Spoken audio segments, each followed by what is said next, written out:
The moment Phineas Holloway's horse stumbled and threw him into the rocky earth outside Caldwell, Kansas, on a blazing Tuesday in the summer of 1878, half the county felt it like a crack running through the foundation of something they had all quietly relied upon.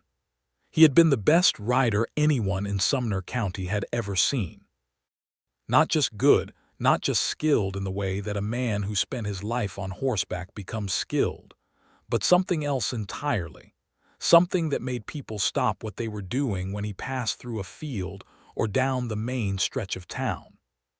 He moved with horses the way water moves with a riverbank, not against it, not apart from it, but as a single thing finding its natural course. He had won every match race held from the Oklahoma Territory line all the way north to the Chicaskia River, and more than one man had tried to buy the gray roan he favored, a big-chested animal named Calico, and been refused with nothing more than a quiet shake of Phineas's dark head. He was 26 years old when the injury happened, lean and brown from the sun, with hands that were always slightly calloused and eyes that were the color of creek water in late afternoon, more green than brown, more thoughtful than sharp. He was not a boastful man, which made people respect him more. He did not need to brag about his riding because everyone had already seen it, and he seemed to understand that talking about a thing too much was a way of making it smaller. The fall itself was almost ordinary in its mechanics. Calico caught a hidden gopher hole at a gallop, and the horse's leg buckled just enough to send Phineas sideways off the saddle. He hit the ground shoulder first, and then his left leg caught the angle of a rock shelf that jutted from the earth like a bad thought, and the bone of his lower leg snapped in two places. There was also something done to the muscles around his hip that the doctor in Caldwell, a cautious, bespectacled man named Dr. Orrin Calloway, described as a deep tearing injury that would take time, considerable time, to understand. Calico was not seriously hurt. The horse limped for a week and then recovered. Phineas was not so fortunate. He spent 8 weeks on a cot in his own house on the eastern edge of town, a 2-room structure he had built himself 3 years prior with lumber he had hauled from Wichita. His neighbor, an older widow named Mrs.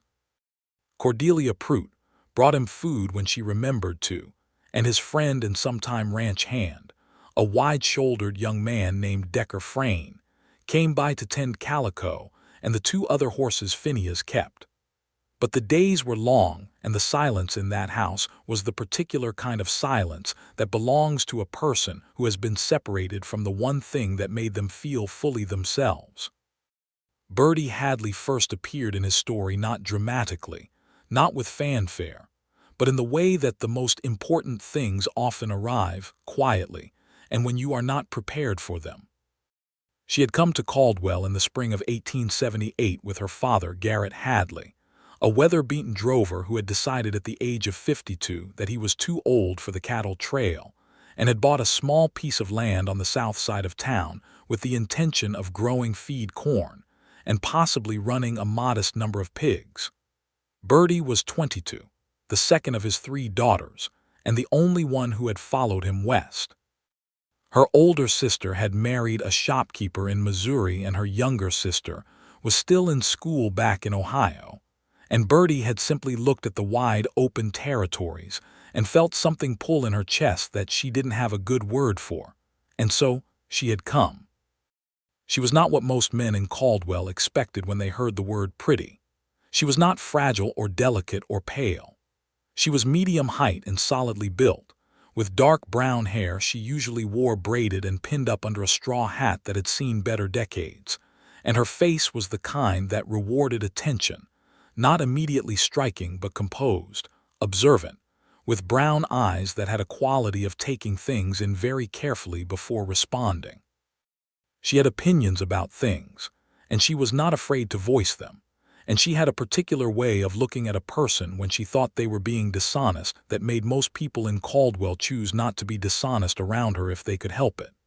She had been to Dr. Calloway's office to ask about getting something for her father's ongoing cough, a dry, persistent thing that had followed Garrett Hadley across 2 states and did not appear to be leaving. And Dr.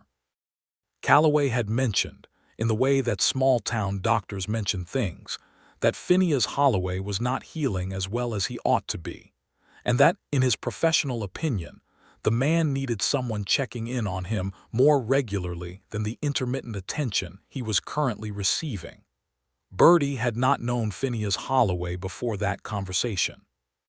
She knew of him in the vague way that you come to know a person's reputation in a small town before you know the person. She had heard his name mentioned in connection with horses, with riding, and she had seen him once from a distance before the accident, sitting on that big gray roan at the edge of the stockyards with a stillness about him that she had noticed without particularly trying to. But they had not spoken. She had no reason, really, to take Dr. Calloway's observation as a personal charge. And yet something about the way he'd said it, not asking her to help, just saying it, the way a person drops a fact into the air hoping it lands somewhere useful, had stayed with her as she walked home. She went to Phineas Holloway's house 2 days later. She had brought a pot of potato soup because soup was practical and she was a practical woman, and she knocked on the door and waited. He opened it himself, which surprised her. She had expected him to call out from a bed. Instead, he was standing, though he was holding on to the door frame with one hand, and he was pale in the way that people who have been inside too long become pale, and he was looking at her with an expression that was equal parts confusion and something that might have been embarrassment. "Mr. Holloway," she said, "my name is Birdie Hadley. I brought soup. Dr. Calloway said you were not eating well." He stared at her for a moment. "Dr. Calloway talks too much," he said. "He talks the right amount," she said. "He just says the things he knows to people who might be able to act on them." Something shifted in his expression. Not a smile exactly, but the precondition for one. "I suppose you had better come in," he said. She came in. The house was not dirty, but it was not cared for either. It had the look of a place that had been designed for functionality and had not been maintained even to that modest standard lately. There was a jacket on the floor near the door. There were dishes stacked but unwashed. There was a quality of abandonment about it that had nothing to do with the building and everything to do with the man. She set the soup on the table without commenting on any of this. He lowered himself into the chair with the slow deliberateness of a man who was in more pain than he intended to show, and she watched this without staring at it and without looking away. "How long since you've been outside?" she asked. "I get outside," he said. "How long since you have been outside?" He was quiet for a moment. "A few days." She set a bowl in front of him and sat down across the table.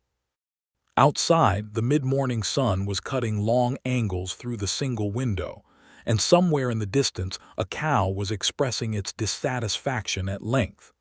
"My father used to say that sitting still was the fastest way to die," she said conversationally. "He did not mean it as advice. He just said it." Phineas looked at the soup. "How old is your father?" 52. "Still breathing, still arguing with the weather. Dr. Calloway is helping with his cough." "Then maybe Calloway's not entirely without value," he said, and that time it was something closer to an actual smile, brief and rueful, there and gone. She smiled back, small but genuine, and he saw it and looked down at his bowl. That was the beginning. She came back the following Thursday with cornbread, and the Thursday after that with a jar of preserved peaches her father had somehow acquired in trade, and then it stopped being something she planned precisely and became something she simply did, the way you begin to include a thing in your understanding of how a week is organized. Phineas was not easy company in those early weeks. He was not rude, but there was a heaviness to him that went beyond the physical injury, a quality of having been taken from something essential and not yet found his way back to it. He would sometimes sit across from her and be present in only the most technical sense, answering questions, passing the salt, making the kinds of sounds that signify conversation. But she could see that his mind was somewhere else, and she had enough respect for him not to chase it. She did notice that he never talked about the riding. Other people in Caldwell talked about it constantly. She had heard men at the general store discussed the accident and Phineas's legendary status with a mixture of admiration and poorly concealed satisfaction that she found faintly ugly. But Phineas himself did not mention it. He talked about practical things, the condition of his roof, the cost of grain, a disagreement he had witnessed between two freighters on the main road. He talked about his friend Decker's habit of losing at cards and then acting surprised about it. He talked about the weather with genuine engagement, as if it were a person he had complicated feelings about. She talked too. She told him about Ohio, which she described as flat and sensible and entirely too cautious for her tastes. She told him about the cattle drive she had witnessed coming through town in April, the long, loose river of longhorns moving with that particular bovine combination of stubbornness and compliance, and how it had struck her as one of the most purely Western things she had ever seen. She told him about her father's ongoing philosophical war with his new pigs, which Garrett Hadley had purchased with confidence and was now regarding with profound suspicion. Phineas laughed at the pig story. It was a real laugh, not performed, and it surprised him visibly. By the time July became August, he was walking with a cane. Dr. Calloway had cautioned him that the hip would take longer than the leg, that there was scar tissue and damage to something he called the connective structures, and that pushing too hard too fast would set him back significantly. Phineas had listened to all of this, and then quietly, incrementally, pushed harder than he was supposed to. Birdie saw this. She also saw that it was not recklessness. It was not the kind of pushing that comes from impatience or pride. It was the kind that comes from a person who knows their own body very well and is having a careful argument with it, listening to the responses, backing off when they need to back off, pushing forward when there is room to push. She respected this even when it worried her. One afternoon in late August, she arrived at his house to find him not inside but in the small paddock behind the house, standing beside Calico. He was not riding. He was just standing there with one hand on the horse's neck, his weight distributed carefully to keep pressure off the hip, and the roan was standing absolutely still in a way that horses do when they are in the presence of someone they trust completely. She stopped at the fence and watched. He did not look up right away. He was doing something with his eyes half closed, head slightly bent toward the horse's neck that she had not seen before, something private and quietly profound, and she understood that she was witnessing a reunion of a particular kind, a man finding his way back to a piece of himself that had been in storage. After a while he became aware of her and looked up. "He looks good," she said. It was the only thing that needed saying. "He's better than me," Phineas said. "Not for long," she said. He looked at her for a moment. The late August light was making everything gold and slightly unreal, and she was standing at his paddock fence with her straw hat pushed back on her head and the braids coming loose a little at the ends, and there was something in his expression that was different from the way he had looked at her before, more direct, more deliberate, as if he had decided something. "Would you stay for supper?" he asked. "I made beans. They're not good, but they're hot." "I would," she said. She came over the fence rather than going around to the gate, in a single clean movement that made him raise an eyebrow, and she fell into step beside him as he walked slowly back toward the house. His beans were not good. She ate 2 bowls of them. That evening they sat on the front step because the inside of the house held the day's heat too well, and the sky in front of them went through its end-of-day colors with the kind of excess that the prairie sky seemed to reserve for occasions when you were in the company of someone you wanted to impress. "What did it feel like," she asked, "before, when you were riding?" She was not sure why she asked it then. She had been careful up until that point not to bring it up, but something about the evening made the question feel like the right one. He was quiet for a while. He had the cane across his knees and he was looking at the sky. "Like being exactly the right size," he said finally. "I don't know another way to describe it. Everything else I'm either too much or not enough." On a horse at a gallop he stopped. "Like being exactly the right size." She thought about that. "That's a good description," she said. "What does that feel like for you, whatever your version of that is?" She considered it honestly. "Standing in an open place," she said, "looking at something that goes far." I used to do it in Ohio, but there was always a tree line in the way. Out here it actually goes. Is that why you came? Part of it, she said. And I didn't want to be somewhere I already knew too well. She paused. When you know a place too well, you stop seeing it. I didn't want to do that. He was looking at her now. You think that happens? You can know a person so well you stop seeing them. I think it can happen, she said. I don't think it has to. He held that for a moment. Then he nodded slowly, not at her, at the idea, as if filing it somewhere important. The first time he attempted to ride again, it was a Saturday morning in September, barely 6 weeks after Birdie had first found him at his door. Decker Frayne was there, having come by ostensibly to repair a section of fence, but really, Birdie suspected, because word had traveled that Phineas was going to try. She had come that morning with a cloth-wrapped package of her father's fresh biscuits, which Garrett had started making on weekends with an enthusiasm that made up for its inconsistency in results. Phineas did not announce what he was doing.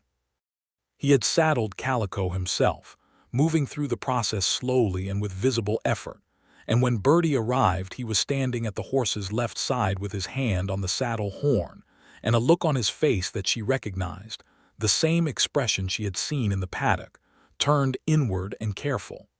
Decker was leaning on the fence post. He looked at Birdie when she arrived and tipped his hat and said nothing else. He had the good instincts to stay quiet. Phineas put his left foot in the stirrup. This was the hip side, the injured side, and she saw the tremor in his leg as it took his weight, not a tremor of weakness exactly, but of overloaded nerves, of a structure that was almost ready but not quite. He held there for a moment, one foot in the stirrup, one hand on the horn. Then he pushed up and swung his right leg over and settled into the saddle. Calico stood perfectly still. Phineas sat for a moment in that stillness, and even from the fence line she could see the thing that moved across his face, something that was not triumph, not relief exactly, but closer to what you might feel upon hearing a piece of music you had been sure you would never hear again. He walked Calico around the paddock once. Just a walk, measured, deliberate, one revolution of the small dirt circle. He was not ready for more than that, and he knew it, and he did not attempt more than that. He dismounted with the same slow deliberateness with which he had mounted, and when his feet were on the ground, he stood with his hand on Calico's neck and said nothing for a long moment. Birdie watched him climb back on, and she watched him come down again, and she said nothing because nothing needed saying. Decker, who was less given to restraint, let out a low, appreciative sound and said, "Well, all right." Phineas looked over at Birdie. Their eyes met across the paddock. She gave him one small nod, and he gave her the same back, and that was its own conversation, entire and complete. The autumn of 1878 moved through Caldwell the way it always did, with the particular urgency of a landscape that knew winter was coming and was arranging everything accordingly. The cottonwoods along the creek turned gold and let it go, and the light went low and slanted and burnished, and the temperature began its long argument with itself about how cold was appropriate. Phineas rode every day after that first attempt, building slowly, carefully, adding distance and speed the way a man adds weight to a healing limb, incrementally, listening always to what the body reported back. There were setbacks. There was a morning in early October when he pushed too hard, and the hip gave him the kind of pain that required him to spend 2 days off the horse, and he was difficult company on those days in a way that was honest and not pretty. He was short with Decker and silent with everyone else. Birdie came on the second of those days and found him on the step with his jaw set and his eyes fixed on the middle distance, and she sat down beside him and took out her mending, which she had brought, and she worked on it for 45 minutes while he sat in his silence and she sat in hers, and at the end of it he looked at her and said, "I'm sorry for being difficult." "You weren't difficult to me," she said, which was true. "I want to be back to where I was," he said. "I don't know if I'm going to get there." She put down the mending. "Dr. Calloway thinks you will. Calloway is being generous." "Calloway is not a generous man," she said. "That's why it means something when he says it." He looked at her. She picked up her mending again. "Birdie," he said. She looked up. "Why do you keep coming here? It was a direct question, and she could have deflected it, could have talked around it, could have said something easy about soup and neighborly duty. She was quiet for a moment, looking at the mending in her hands. "Because I want to," she said. He was very still. "And because I think you are one of the most interesting people I have met in a long time," she said, "and I would find it a waste to stop." He stayed still for another moment. Then he said quietly, "I find it the same." They sat on the step for another hour. The autumn light did its theatrical best around them, and neither of them said anything more about it that day. But when she left, and he watched her walk back down the road toward her father's place, he was no longer holding his jaw like a man prepared to receive bad news. October brought something else to Caldwell that complicated things considerably. A man named Theodore Reese arrived from Wichita with a deed to a piece of land that he claimed covered the eastern edge of Phineas's property specifically, the 12 acres where Phineas had his paddock and his small hay operation. Reese was a property speculator, the kind of man who had appeared in Kansas with some frequency in the late 1870s, often with paperwork of uncertain legitimacy and a confident air that was designed to substitute for the legitimacy when the paperwork was examined too closely. Phineas had no deed himself. He had bought the land on the strength of a verbal agreement with the previous owner, an older cattleman named Josiah Peck, who had moved to Missouri in 1875, which was common practice in that era and entirely real, but also difficult to defend against a documented claim. The arrangement had been recorded with the county, but the county records were kept by a part-time clerk named Horace Tibbs, who had the organizational habits of a man who believed that things that were true did not need to be written down. The situation was not violent. Reese was a man who worked through legal channels because it was cleaner, and because he had learned that the courts in the new Kansas counties were still sufficiently confused about land law that a well-constructed document could accomplish what a gun could not. But it was serious. Losing those 12 acres would mean losing the paddock, and losing the paddock meant, in practical terms, that Phineas could not keep horses on his property, and Phineas without horses was a particular kind of loss that went beyond the financial.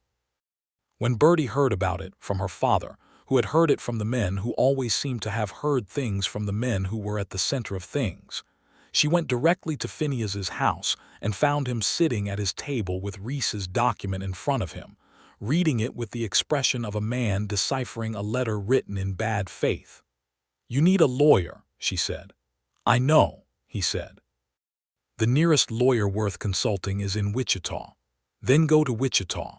It's 4 hours by horse. I am not." He stopped. She looked at him steadily. "You rode 12 miles yesterday." "I rode 12 miles yesterday, and then I sat with ice on my hip for 2 hours. "The hip," she said, "will hurt whether you ride to Wichita or not. The land question will only get worse if you wait." He looked at her for a long moment. Then he looked back at the document. "My father always said that the biggest mistake a man could make is to let someone else redefine what is his." He paused. "He said it about cattle, but I think it applies broadly." "It does," she said. "Would you come?" he asked. "To Wichita. I'd find it easier to think clearly with you there." She looked at him carefully. He was not asking it as a casual request. He was asking it with the kind of specificity that meant something. "I'll ask my father to mind things here," she said. "We can go day after tomorrow." The ride to Wichita was long and the road was rutted from the recent rains, and neither of these things prevented it from being one of the better days either of them could remember. They rode side by side on the flat brown Kansas roads with the sky enormous above them, and the cottonwoods in the creek draws throwing their last yellow leaves. And they talked the whole way. The way that people talk when they have been careful and contained around each other and now have road and distance, and the particular privacy of being between places. He told her about his father, who had been a farrier in Missouri, and had moved the family west in the early 1860s when Phineas was a boy. He told her about learning to ride on a bony old mare named Figure, who had been about as interested in cooperating as a Missouri mule, and how learning to ride something that didn't want to be ridden had taught him more about horses than 10 years on a willing animal would have. She told him about her mother, who had died when Birdie was 14, and about the way that loss had reorganized the family in ways that were not all bad. Her father had become more present, more attentive, as if the absence of his wife had stripped him of certain comfortable habits and left him with no choice but to actually inhabit his life. She said this matter-of-factly, not looking for consolation, just reporting the shape of things. "You seem like someone who has thought carefully about what things mean," he said. "I seem like that, or I am like that." "I think you are like that," he said. "I wouldn't say it otherwise." She looked at him. The road was straight and the horses were walking easily, and the afternoon light was doing something complicated and beautiful with the prairie grass.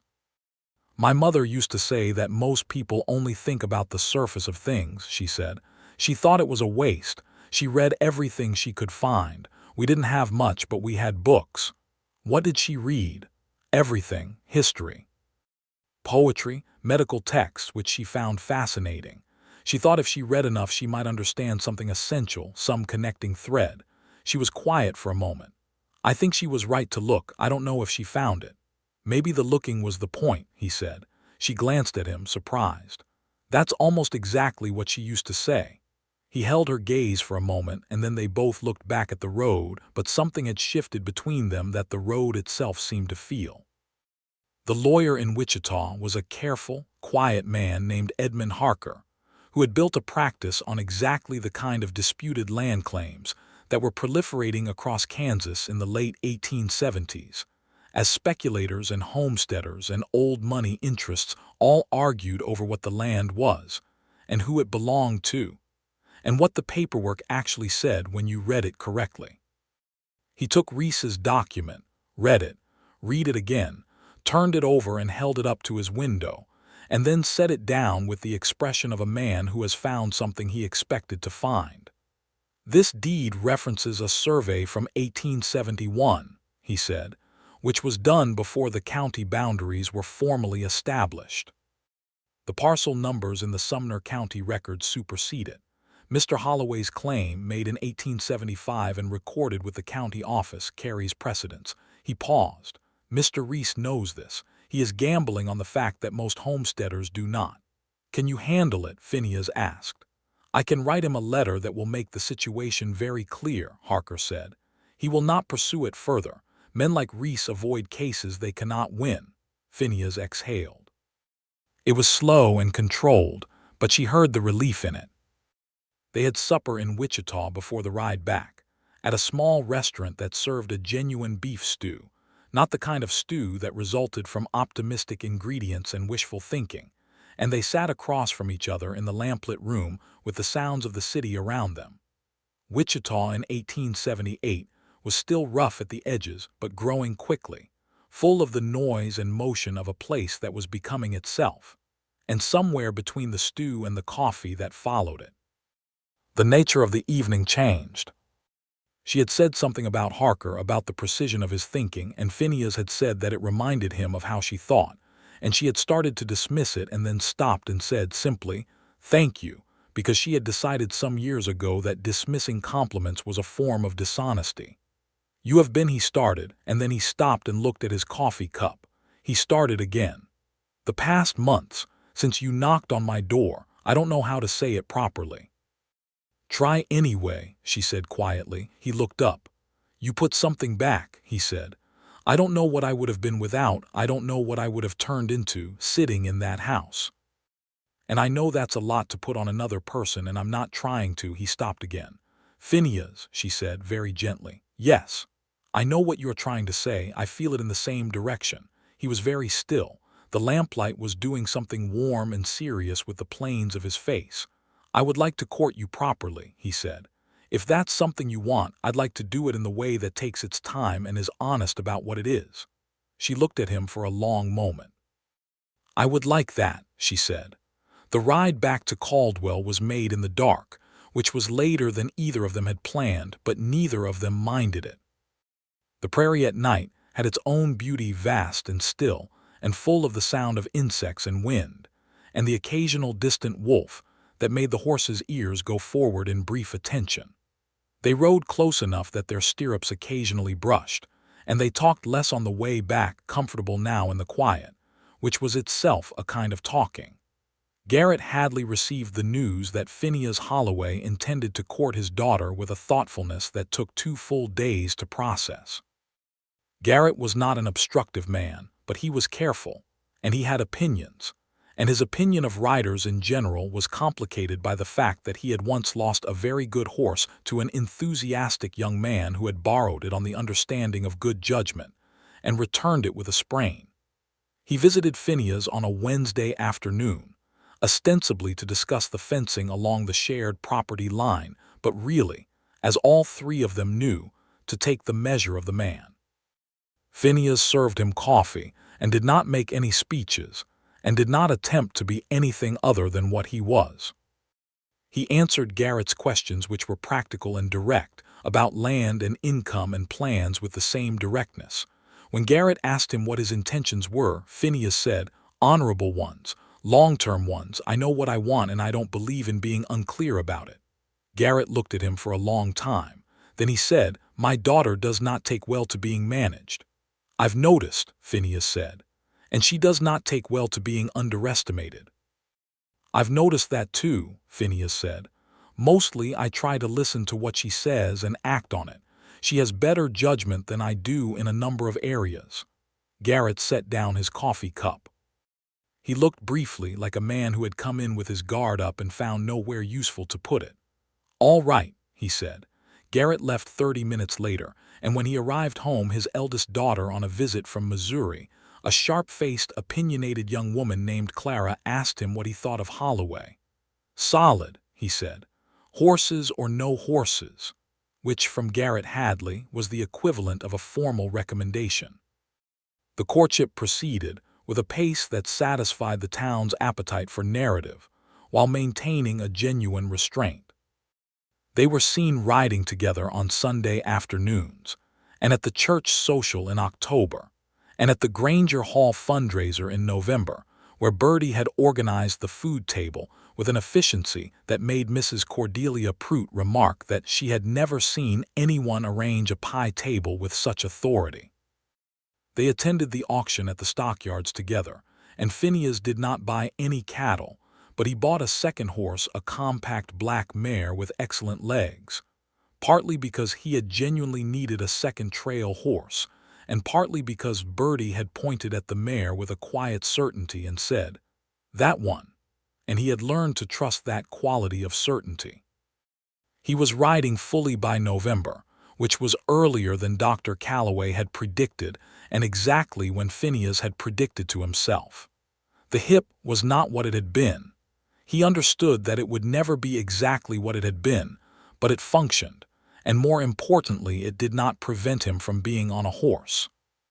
The limp was slight, present only at the end of long days or in the cold, and he had made his peace with it in the way that you make peace with the evidence of a thing that happened and cannot unhappen. There was a race held in late November, organized by the Cattlemen's Association as part of their end-of-year gathering, the kind of informal quarter-mile sprint that had been the venue for Phineas's reputation for the past several years. The whole town knew he would not ride in it. It was simply too soon, the hip too recently recovered, the distance between current and former self still too wide. Phineas went to watch. He stood at the fence with his thumbs in his belt loops and watched the race with an expression that Birdie, standing beside him, could not fully read. It was not grief exactly, not envy, but something more complicated and more patient than either.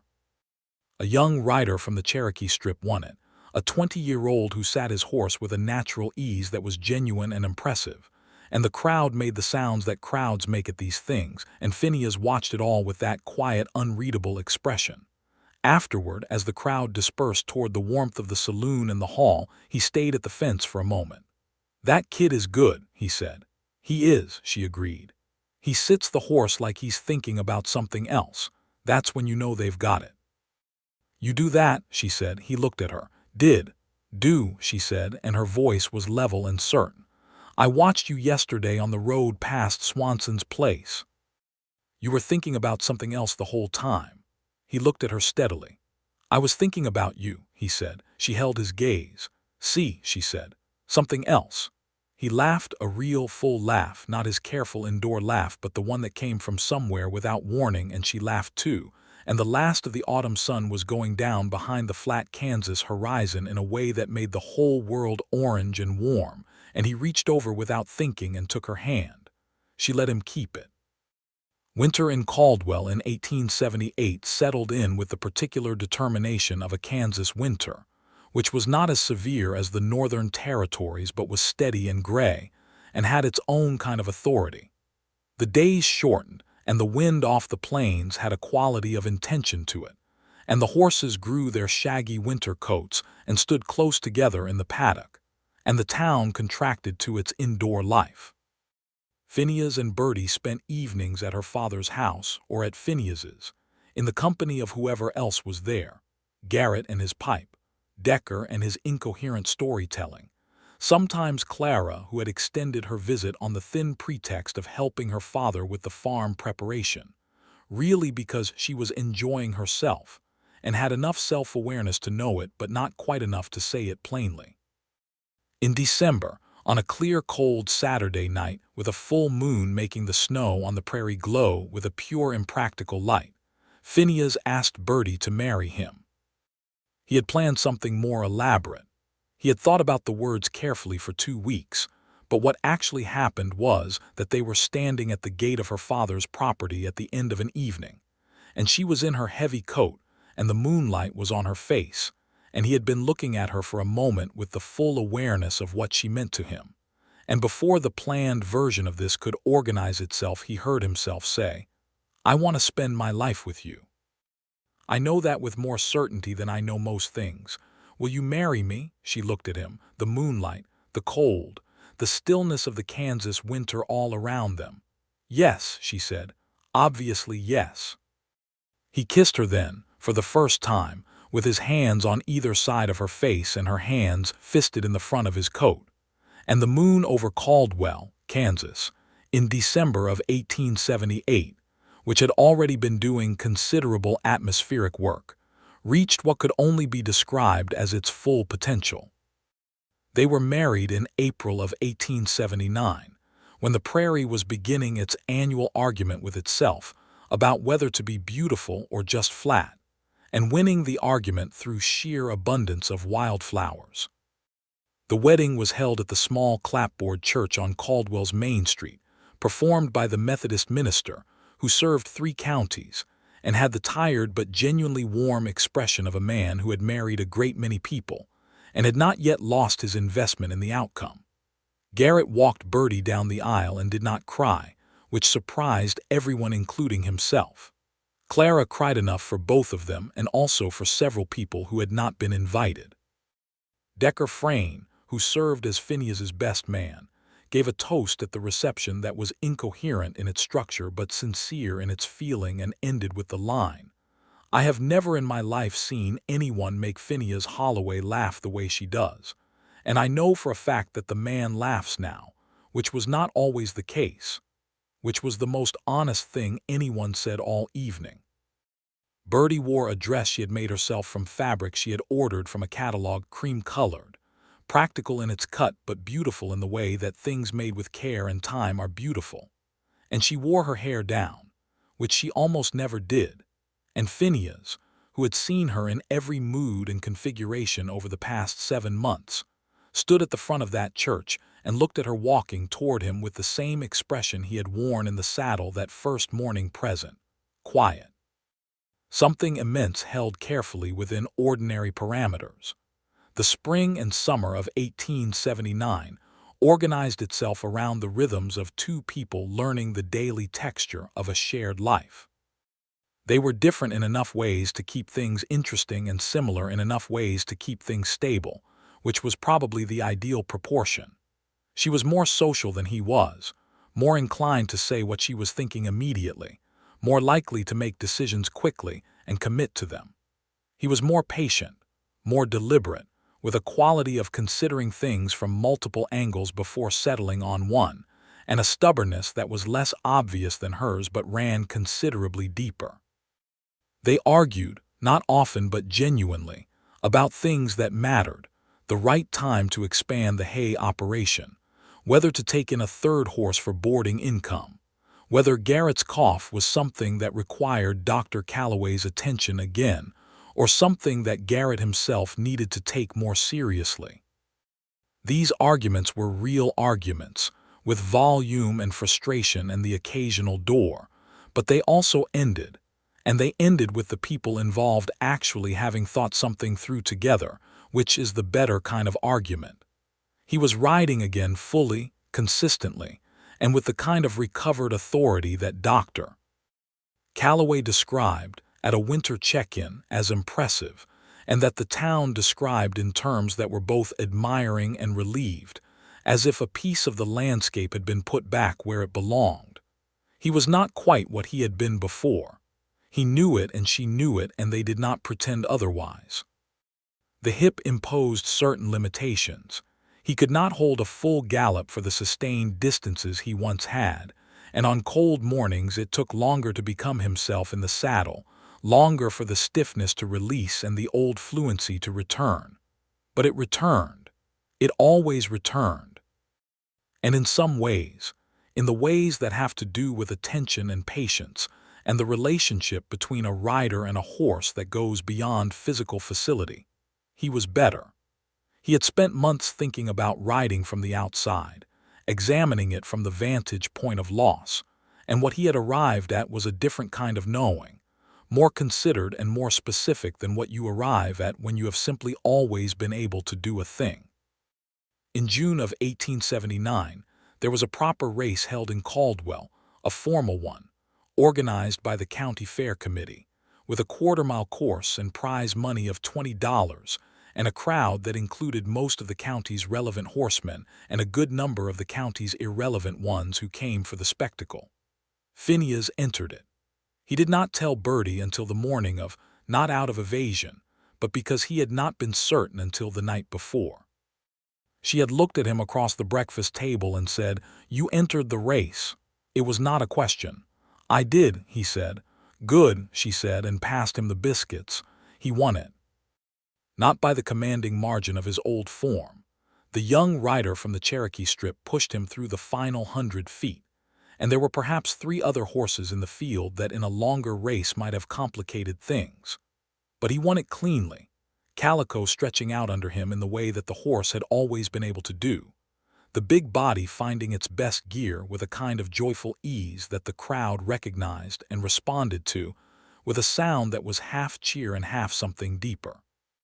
Something that had to do with watching a person come back to themselves. Birdie was at the finish line. She had positioned herself there deliberately because she knew where the story was going to end today. He brought Calico around in a wide arc, cooling the horse, and when he came alongside her he was breathing hard and his face was something she had not seen before, open and undefended in a way that his face rarely was, the careful habit of restraint simply gone, replaced by something plain and brilliant. He looked at her from the saddle. She looked up at him. He did not say anything.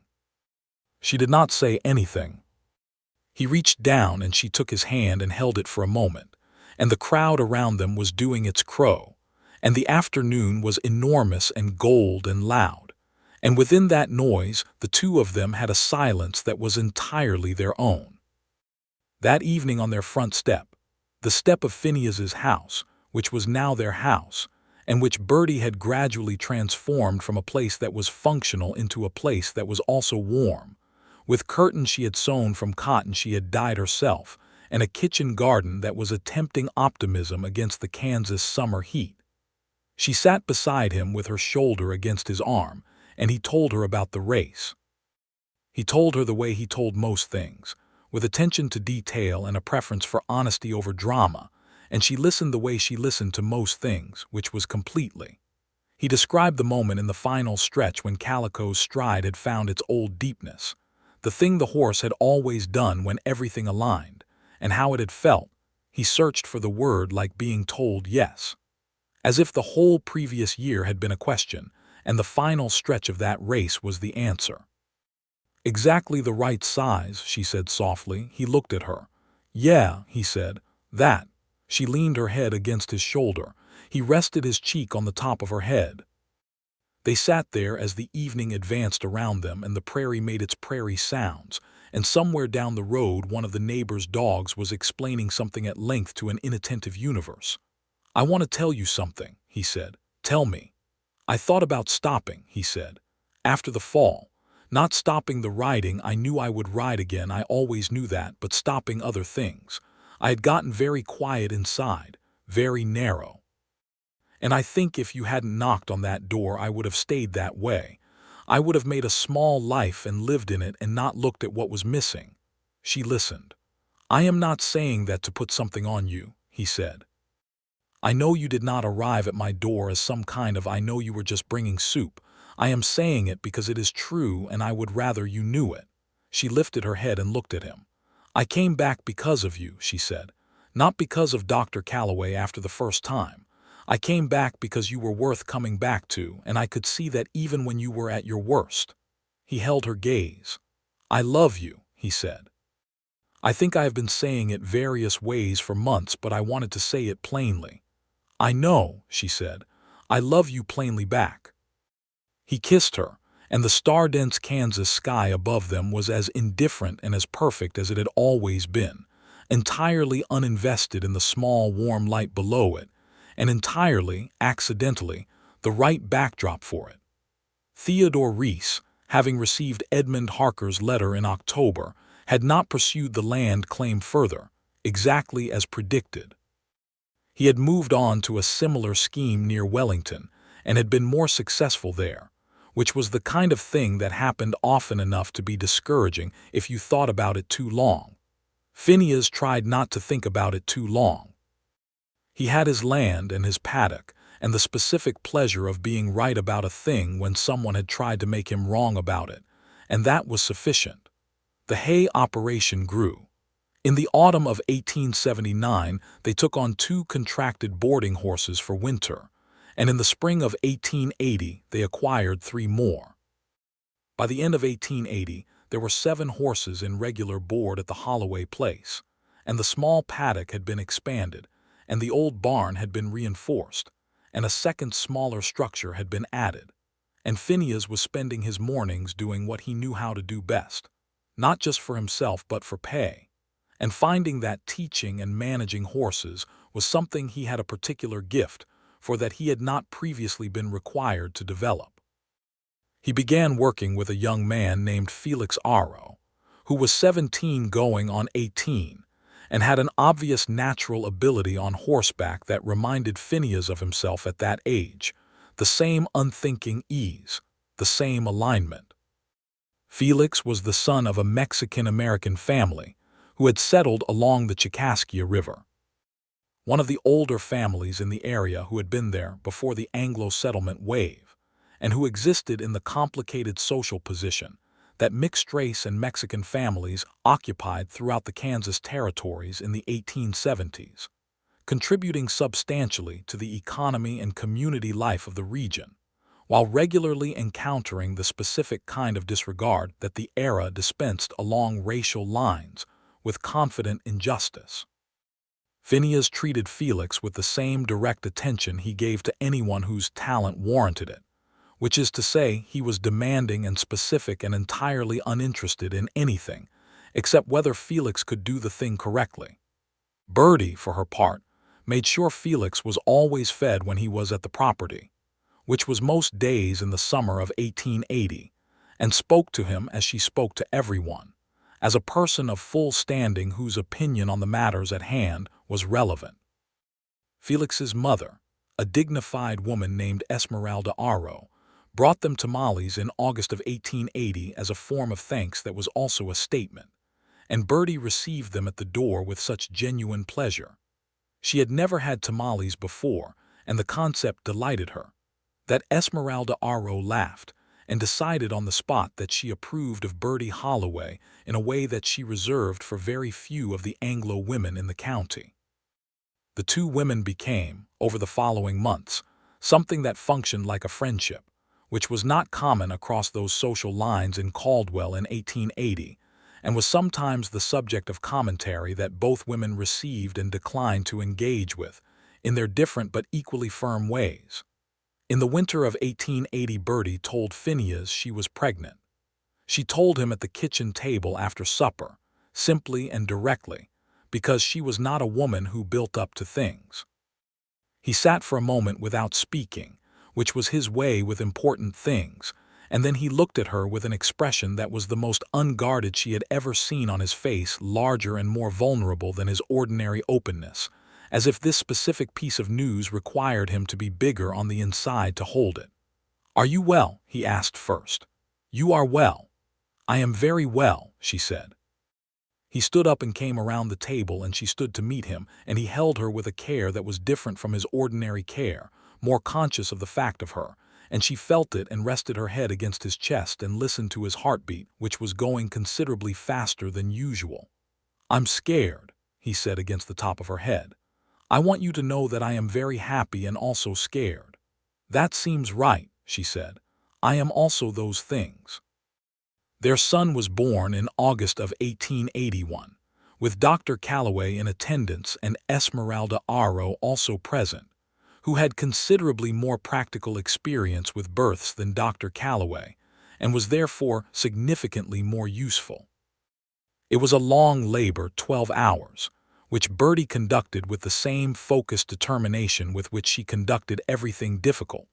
And at the end of it, there was a boy who announced his presence in the world with conviction, and was placed in Phineas Holloway's arms at 2 in the morning, with the lamp burning low and Birdie resting in the bed, with the exhausted satisfaction of a person who has accomplished something genuinely hard. Phineas held his son. The baby's eyes were not yet focused. They rarely are, that first night, but he turned his face toward Phineas with a quality of attention that seemed specific, and Phineas felt something that he did not have words for and did not try to find words for, just stood in the lamplight in the room where his life had become something more than he had planned and held the fact of it. "What are we calling him?" Birdie asked from the bed. They had discussed names at length over the preceding months, without arriving at certainty. They had considered and discarded a great number of possibilities, some of them good ideas and some of them well-intentioned but impractical, which is how naming tends to go. "Callum," Phineas said. It was the first time he had said that name. He wasn't sure where it had come from. He looked at Birdie. She considered it. "Callum Holloway," she said, testing it. "Yes, that's him." Callum Holloway grew with the particular vigor of a child who has been delivered into a household where work is constant and attention is genuine, and love is administered practically rather than decoratively. He was walking at 11 months and talking in full sentences at 18, and by the time he was 3, he had formed opinions about horses that he communicated to Calico at length, and that Calico received with the dignity of an old horse who has seen enough to take opinions from all quarters. Birdie Hadley, who had become a grandfather with the bemused delight of a man who had not quite seen it coming, spent 2 afternoons a week at the Holloway place, and could be found on those afternoons either arguing with the kitchen garden or sitting on the step with Callum in his lap, narrating the events of the yard in the tone of a sporting commentator. The cough that had followed Garrett across 2 states finally resolved in the spring of 1881, after Dr. Calloway changed his treatment approach, and Birdie spent 3 weeks monitoring her father's compliance with it. Garrett submitted to this monitoring with what he considered philosophical resignation and what everyone else considered minimal protest. The cough left and did not come back. Garrett, freed from it, seemed to become 5 years younger, and added a new dimension to his ongoing philosophical war with the pigs, who had increased in number and stubbornness both.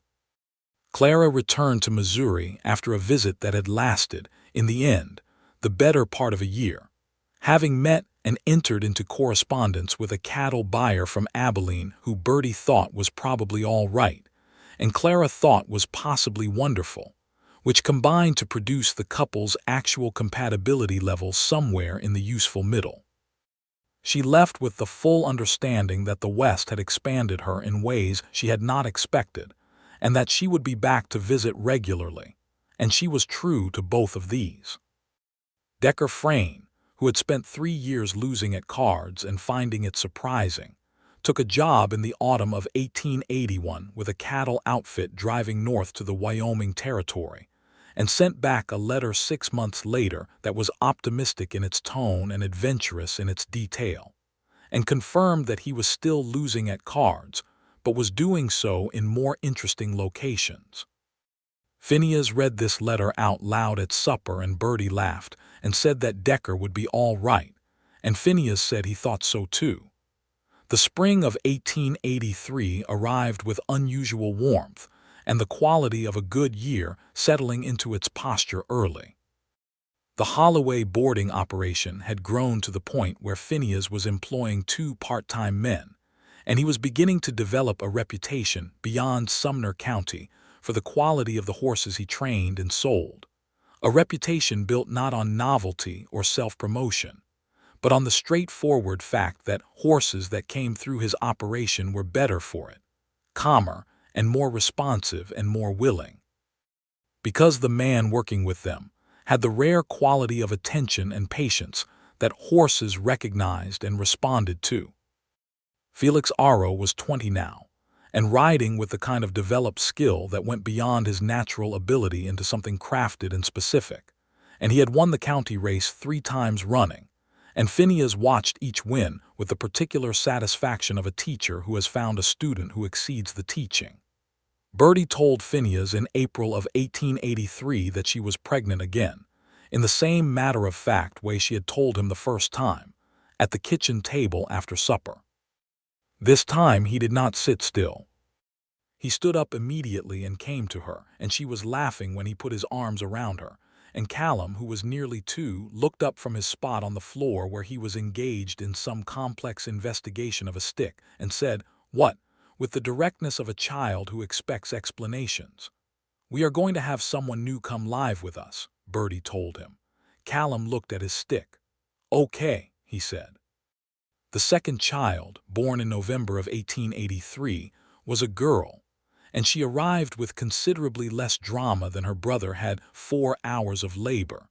Dr. Calloway present though barely needed, Esmeralda Arrow providing the calm expertise that kept everything orderly.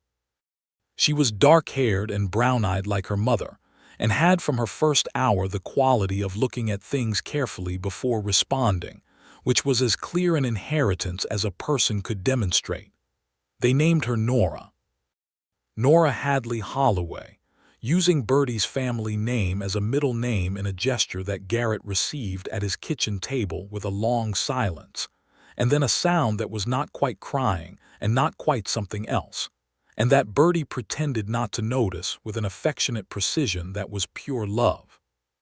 Callum received Nora with the serious assessment of a 2-year-old who is not entirely sure what infants are for, and then gradually, over the weeks that followed, decided that she was interesting. He was seen, by the spring of 1884, explaining the paddock fence to her as she lay on a blanket in the shade, with the patient thoroughness of a person who believes in complete information. Birdie, watching this from the kitchen window, felt something large and warm move through her chest that had no appropriate name except possibly everything. The summer of 1884 was dry even by Kansas standards, and the hay crop was thin, and there was a period in late August when the worry about the winter was genuine and present. Phineas handled this the way he handled most things, with a quiet, organized attention that did not amplify the anxiety but also did not dismiss it. They made practical adjustments, reducing the boarding number by 2 horses, purchasing hay from a supplier near Newton at a price that was uncomfortable but manageable, planting the kitchen garden with an eye toward winter stores that Birdie organized with her characteristic efficiency. There was a night in September when the summer's stress had accumulated into something heavy, and they were sitting on the step in the cooling evening, and Phineas was quiet in a way that was different from his good quiet, more pressed down, more like weight. She leaned against him. He put his arm around her. "We'll be all right," she said. "I know," he said. "I know we will. He was quiet for a moment. "I want more for you than worry." She turned to look at him. "Phineas," she said. "I did not come west looking for the absence of worry. I came looking for something real. This is real." She gestured with her chin at the house, the paddock, the Kansas sky. "This is exactly what I wanted." He looked at her for a long moment. "Even the dry August," he said. "Especially the dry August," she said, "because you are better at dry Augusts than anyone I have ever met." He laughed. That real laugh, the one without warning. He pulled her closer and rested his chin on her hair, and she could feel him relax, the shoulder tension releasing. And they sat there while the evening made its slow progress, and the horses in the paddock moved in their unhurried way, and somewhere in the house Callum was making a sound that suggested he was either playing or conducting research. It was sometimes difficult to tell. "I have been thinking," he said after a while. "About what?" "About the race in October. They've added a half-mile course this year." She was still against his side. "I know. I think I can take it." She thought about the hip, which was better than it had been 3 years ago and probably always would be, and about the half-mile, and about Phineas on Calico and the long stretches where the horse found its deepest gear. "I think you can too," she said. He took a breath and let it out slowly. "Calico is 12, he said. "He's got maybe 2, 3 more race years. I want to use them." "Then use them," she said. He did. He entered the October race, and he rode Calico in the half-mile course with the full force of everything he had recovered and rebuilt over the preceding years. And the horse responded with an old campaigner's intelligence, saving through the first quarter, releasing everything in the second, finding that deep stride in the final 100 feet with a quality of joy that the crowd felt and cheered for without entirely knowing why. He won by a length. Birdie was at the finish line again, with Callum on her hip and Nora in a cloth carrier against her chest. And when Phineas brought Calico around and came alongside her, he was breathing hard, and his eyes were the color of creek water in late afternoon. And he was looking at her the way he had looked at her that first evening on his step, with the full awareness of what she meant to him held in plain view. "Again," Callum said, pointing at the horse with the authority of a 3-year-old who has just witnessed something and wants more of it. Phineas laughed and reached down, and Birdie lifted Callum up, and Phineas settled the boy in front of him in the saddle. And Callum's face went through several rapid expressions before arriving at pure delight. And Calico, who had been carrying the boy informally for the past year at a walk, stood perfectly still. Birdie walked beside the horse as Phineas walked Callum around the field, one hand on Callum's back, and Nora made a small sound against Birdie's chest that was either approval or hunger, and the October afternoon went gold around all of them. In the spring of 1885, something arrived in Caldwell that had the whole county talking with a mixture of excitement and apprehension: a railroad spur. The Atchison, Topeka, and Santa Fe had been expanding its network, and the new line would run through Caldwell, connecting it more directly to Wichita and beyond, and the practical implications for commerce and connection were genuine and significant. It also meant that Caldwell was changing. The town that had been a cattle drive terminus was becoming something more permanent, more organized, and with that permanence came a shift in the kind of people who arrived. Some of the old Wild Trail character was going, replaced by something more settled and domestic, which was progress and loss in the same gesture, as progress often is. Phineas watched the changes with the thoughtful quiet of a man who has learned not to panic at change. He had built something here, something real and grounded, and the railroad did not threaten it. If anything, the new connections made the boarding and training operation more valuable, since horses would always be needed even in a world that was becoming more connected by iron rails. They attended the opening celebration of the railroad station in June of 1885. The whole family, Phineas and Birdie, Callum at nearly 4, who found the train itself an event of the highest possible magnitude. Nora at 18 months in Birdie's arms, looking at everything with the serious appraisal that was already her characteristic expression. Garrett Hadley was there, beside them, looking at the train with the expression of a man who has seen enough of the world's changes to know that this one, too, would be absorbed into the ongoing fact of things. Felix Aro was there with his mother and his younger siblings, and he and Phineas stood together at the edge of the crowd and watched the train arrive with the steam and the noise and the particular authority of a machine that does not ask your permission. And Felix said, "Do you think the horses will get used to it?" "They'll get used to it," Phineas said. "They'll hate it first and then they'll get used to it. They always do." "Most things are like that," Felix said. Phineas looked at him. 22 years old and already arriving at the kind of observation that takes some people a lifetime. "Most things are," he agreed. The summer of 1885 was better than the summer of 1884. The hay was good, the boarding operation was thriving, and Phineas had begun selling trained horses to buyers who came specifically from the Wichita area, drawn by the reputation that had built itself quietly and solidly over the preceding years.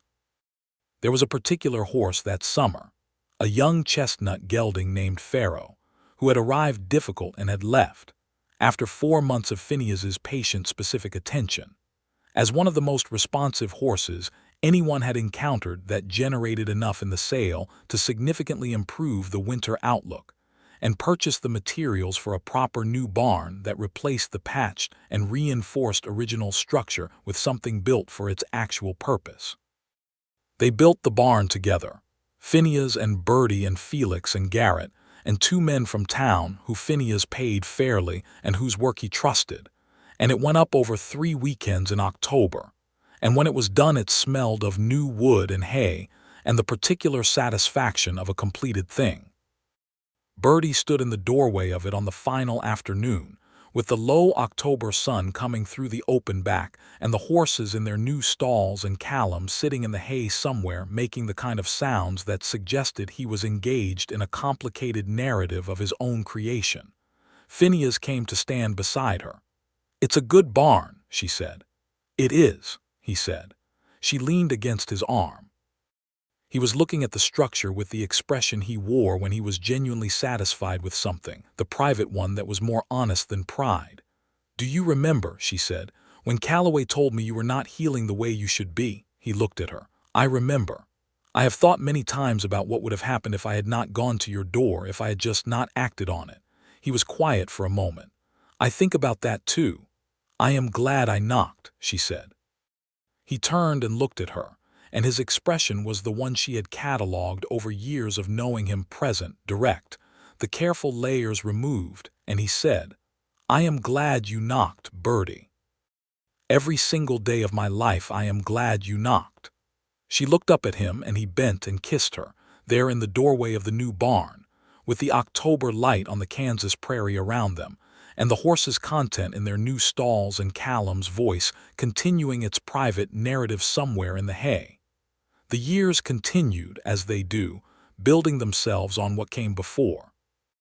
The winter of 1885 was mild, and the spring of 1886 brought the news that Felix had been offered a position as a horse trainer in Wichita, a proper paid position with a large livery operation, and Phineas had helped him prepare for the negotiation with the same focused attention he had given the training itself, and Felix had gotten the position and a fair wage, and gone north with the particular combination of certainty and forward motion that Phineas recognized as readiness. When Felix left, Phineas stood at the road and watched him go, and Birdie, beside him, saw the particular expression of a teacher watching a student take their knowledge somewhere it belongs. "He will be excellent," she said. "He already is," Phineas said. "I didn't make him excellent, I just gave it a place to develop." She looked at him steadily. "That is most of what good teaching is," she said. He thought about that. "I suppose it is."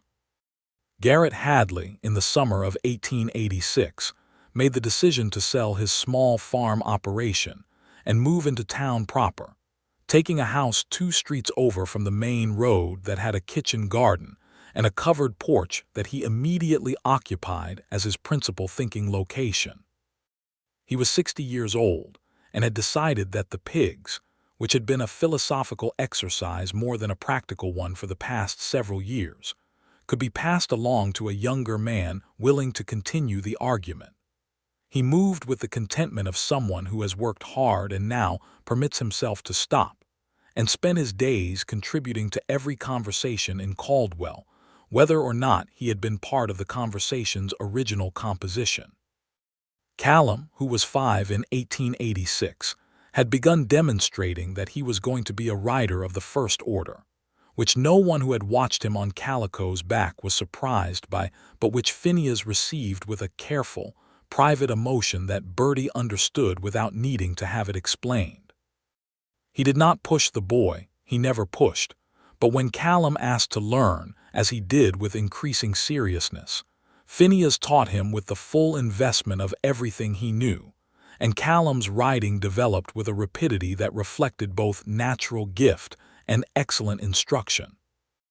There was an afternoon in the summer of 1887 when Phineas was standing at the paddock fence watching Callum on the small bay pony they had acquired for him the previous winter, and Birdie came to stand beside him. Callum was going around the paddock at a trot, not thinking about the trot, thinking about something above the fence line, a hawk, she thought, or the clouds, and his seat was absolutely instinctive, moving with the horse the way water moves with a riverbank. Phineas said nothing for a long time. "He has it," Birdie said quietly. "He has it," Phineas said. They stood together at the fence in the late summer warmth, Nora between them holding both their hands, watching Callum navigate the paddock with a 7-year-old's authority and a natural horseman's ease. Nora, who was 3 and had opinions about most things, said, "I want to." "You will," Birdie told her, "when you're ready." "I am ready," Nora said. Phineas looked down at her. She had her mother's eyes and her mother's quality of assessment and absolutely her mother's confidence in the directness of that assessment. "Next spring," he said. "Soon," Nora said as a counter-proposal. Phineas looked at Birdie. Birdie looked at Phineas. They exchanged the particular expression of 2 people who have been having variations of this conversation with this specific child for 3 years, and have learned that Nora Holloway does not negotiate. She states positions. "Soon," Phineas agreed. She was on a horse 2 weeks later, on the same small bay in the same paddock, going around at a walk with the same instinctive seat, and a look of concentrated satisfaction that was the most Nora expression she had yet produced. Garrett watched from a folding chair he had brought specifically for the occasion and said nothing, but he was smiling in the way he smiled when things were going exactly as they should. The winter of 1887 was cold but not cruel, and they spent it with the comfortable familiarity of a household that has arrived at its own rhythms and found them good.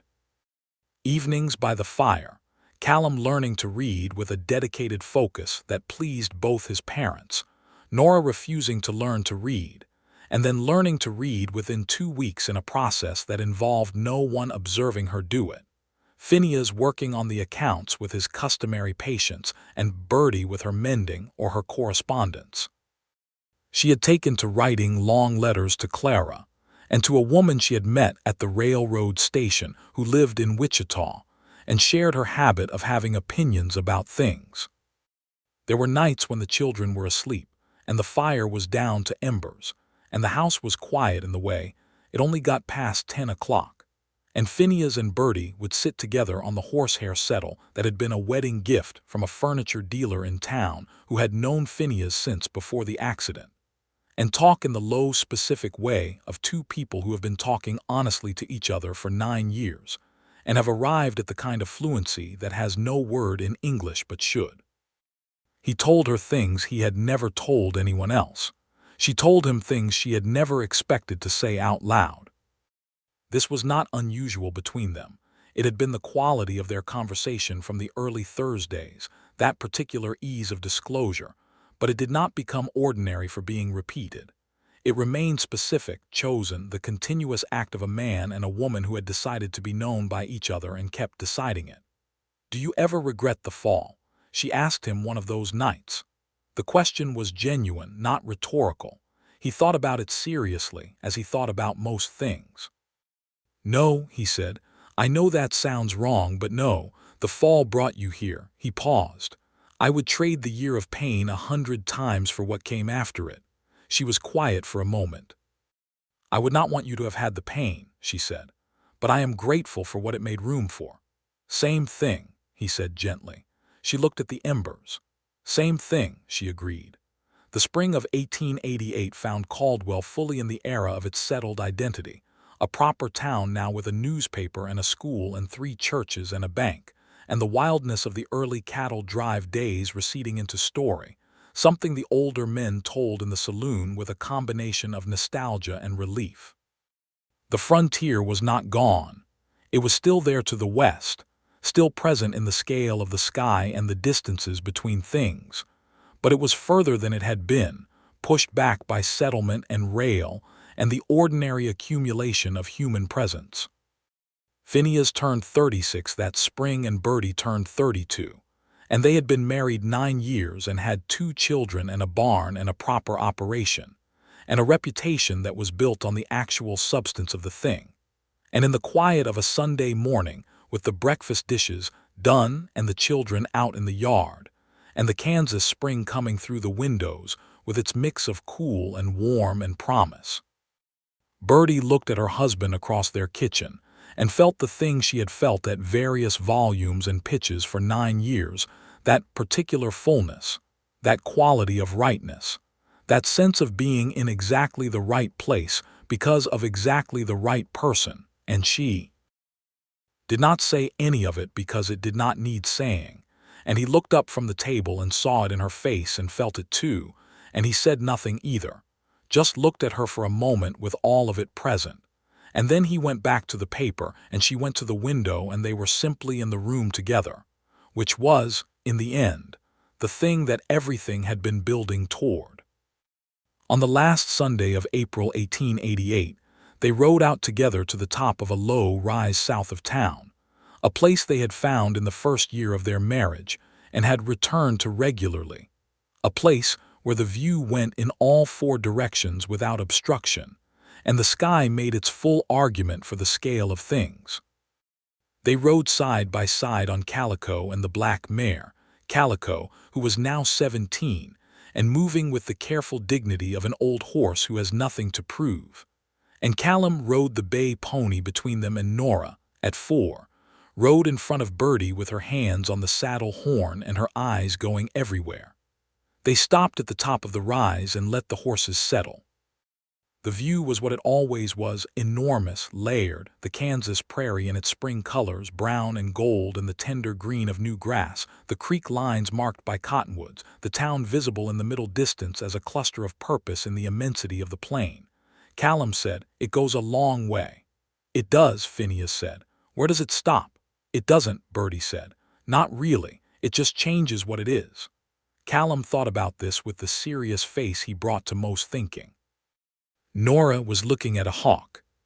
Phineas and Birdie were looking at each other, which had the quality, after all this time, of looking at a familiar landscape you have loved long enough to see its depths.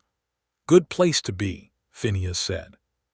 She reached across the space between their horses and he took her hand and held it, there on the rise above Caldwell, Kansas, in the last week of April in the year 1888. With their children beside them and the whole enormous country going out in every direction, and the horses standing patiently in the spring wind, and she said, "The best place," and meant every one of those 3 words from the ground up. They stayed for an hour, the 4 of them on the rise, and then turned the horses and rode back toward town in the late morning light, and the prairie accommodated them as it always had, broad and plain and indifferent and deeply, accidentally, perfectly right.